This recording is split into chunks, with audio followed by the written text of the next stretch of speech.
Executive Director of Geospatial Standards and Policy at the General Authority for Survey and Geospatial Information in Saudi Arabia.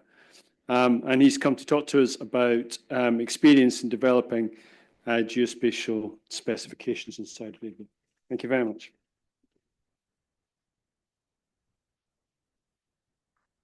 Hello, everyone. Good afternoon, or should I say good evening? Thank you for, first of all, let me extend my thanks to ISO, Australia Standards, to put together this great gathering. And I'd like to also thank our presenters. It was a very pleasant seeing standards in action, implementation, especially in different use cases, in academia project, or even a real-life atlas, and also, as we saw, land cover, land use applications. My presentation is a little bit different. It's about setting up frameworks, specification, national-wise. So bringing up the Saudi Arabian experience. So next slide, please. The main idea is that we identified that specification is very important to many applications. These applications are dependent, so we consider geospatial as being an enabling aspect and enabling to develop different use cases in different sectors national-wise. So we started to identify best practices. Next slide, please. From these best practices, we identified the most common, the UNGGIM foundational themes, as you saw on the screen. From there, we started also to get a better idea on which sectors that we need to deal with in Saudi Arabia, which ministries, which government agencies, and so on. So next slide, please. So the Saudi Arabia has identified 15 foundation themes. These foundation themes are very related to its government entities. For example, transport, as we can see, it's totally related to the Ministry of Transport and Logistics Services. So the main idea was developed.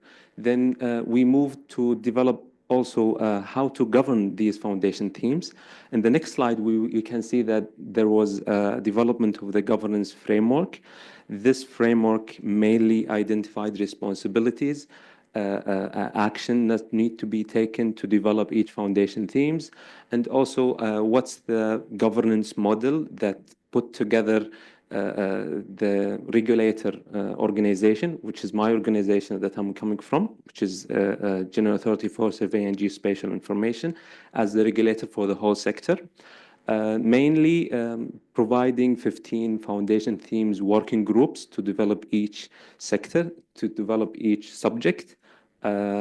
Each working group is composed of a custodian that is leading the group, and also strategic users to provide use cases and what should the foundation theme bring up to develop the sector, and also data producers to collect geospatial data. These foundation themes also using a supportive documents following ISO standards, which KSA developed a feature concept dictionary and the metadata profile as a national standard. And finally, transferring all of these governance arrangements into a one repository database, which we call the National Geospatial Data Model. So each 15 foundation theme was modeled across different foundation themes and integrated with the help of OGC, as they are presenting here, also with the help of our custodians. So in the next slide, we can see the project with OGC, which identified two main aspects: policies and standards. So policies is mainly to gather how to deal and how to use geospatial data when it comes to classification, also when it comes to the main principles of dealing with geospatial data, how to give a proper licensing methodology, and also what's the pricing, if required, to provide geospatial data and make sure the sustainability is in place, and also to provide sharing channels. What's the official optimum sharing methodologies to share geospatial data across government agencies, private sector, and academia? And finally, what's the main principles to protect geospatial data from unnecessary use? And moving to the part that we love here in our gathering, which is standard. Saudi Arabia also provided and came up with a standard framework, mainly focuses, as we see on the screen, data quality, identifying the main data quality requirements for each of the foundation theme that we saw previously, and also what are the specification elements that needs to develop, and I'll go through shortly, and also how to manage, provide principles, how to manage and the quality of the data, how to document geospatial data, and finally, how to make sure the maintenance methodology is set up. These deliverables are available online. It was conducted by it was conducted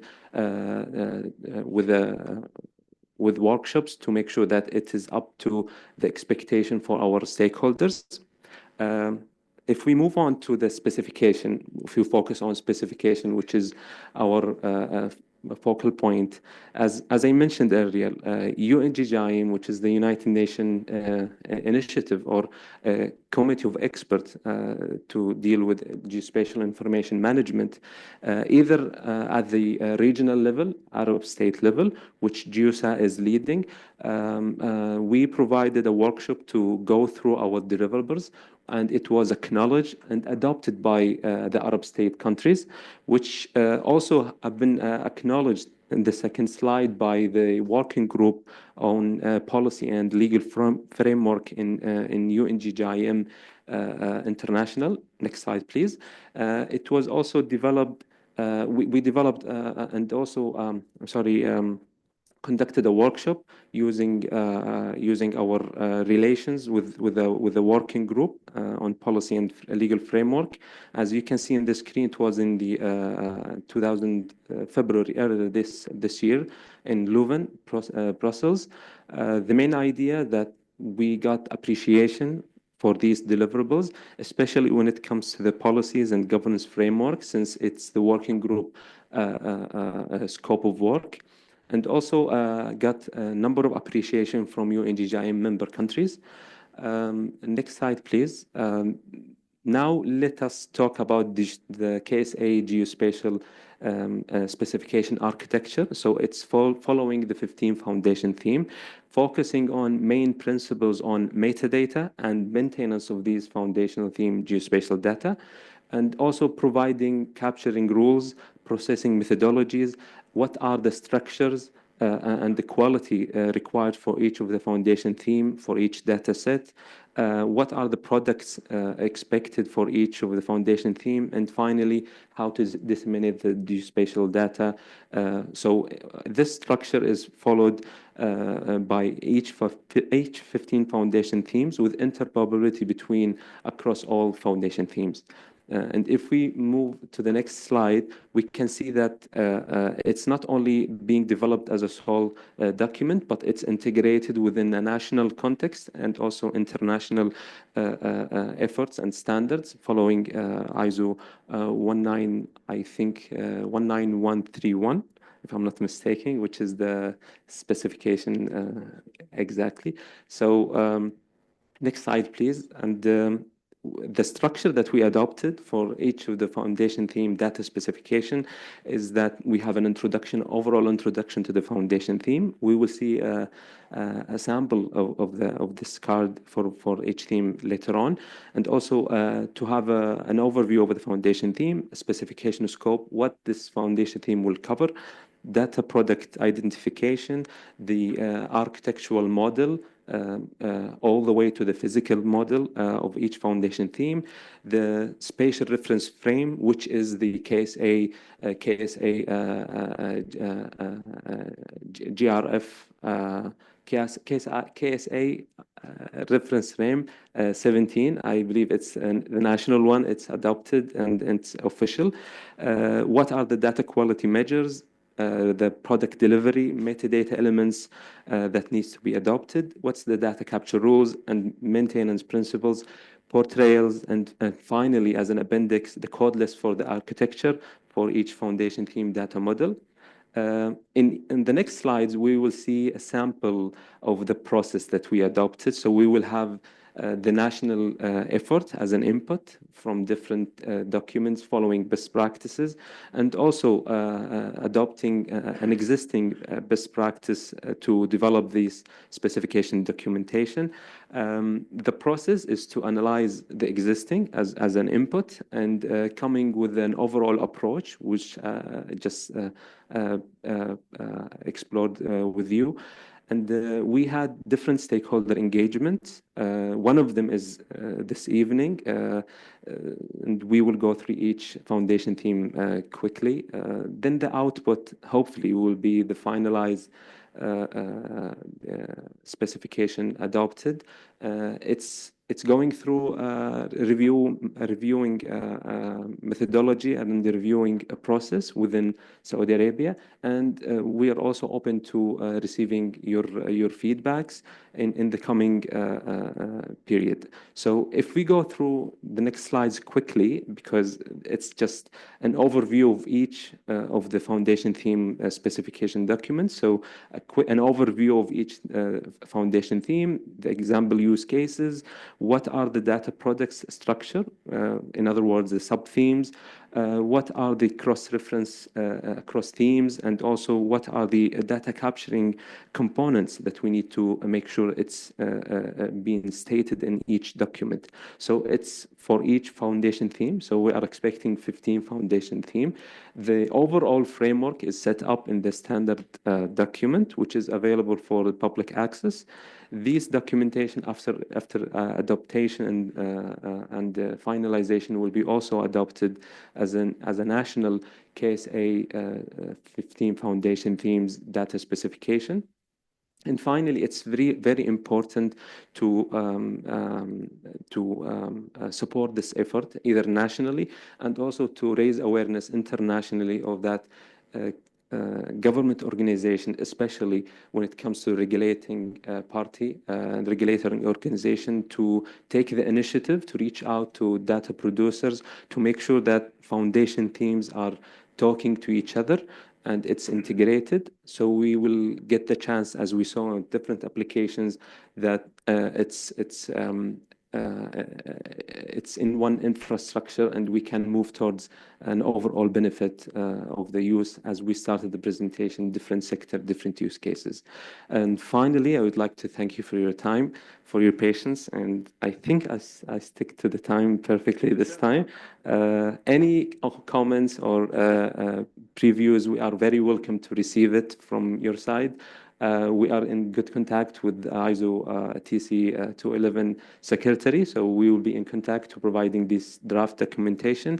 Any comments, we will be available for this. Thank you so much. Do you have any immediate questions, Tom? Yeah.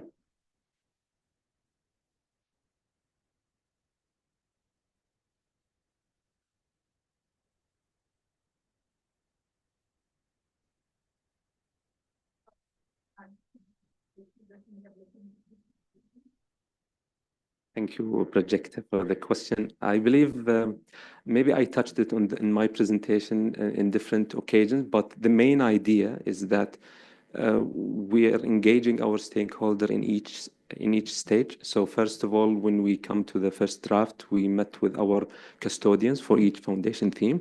We asked them to be on the track with us. So this is the first iteration. We also invited the specification organization in our country and also provided this project to them and also gave a quick overview of the project. So this is the second iteration. Third iteration, we had we are having an annual event in Saudi Arabia. We call it the National Geospatial Platform event, which we go also and have provide an overview of different projects, which we did also this in the last 2 weeks ago. This is the fourth iteration, or this is the fourth trial on getting, feedback from our stakeholders. And international feedback is very important. And we're not planning to stop. Other questions? Brian? Thanks for the presentation, Engineer Ali. It's very impressive. It's amazing what Geospatial has put together over the last few years. I think we're all in this framework. It's been able to start on this impressive. I guess my question is a little bit, what do we just believe it's what's next? I mean, really, not theoretical. What's next? How do we get this into practice, the application? Thank you, Brian. Let me quickly comment on the theoretical aspect of it. It's not totally theoretical. So starting point was a main idea of having governance. The governance was set up as a real life example and use cases. So it was real development from different stakeholders, which got approved by our board of directors.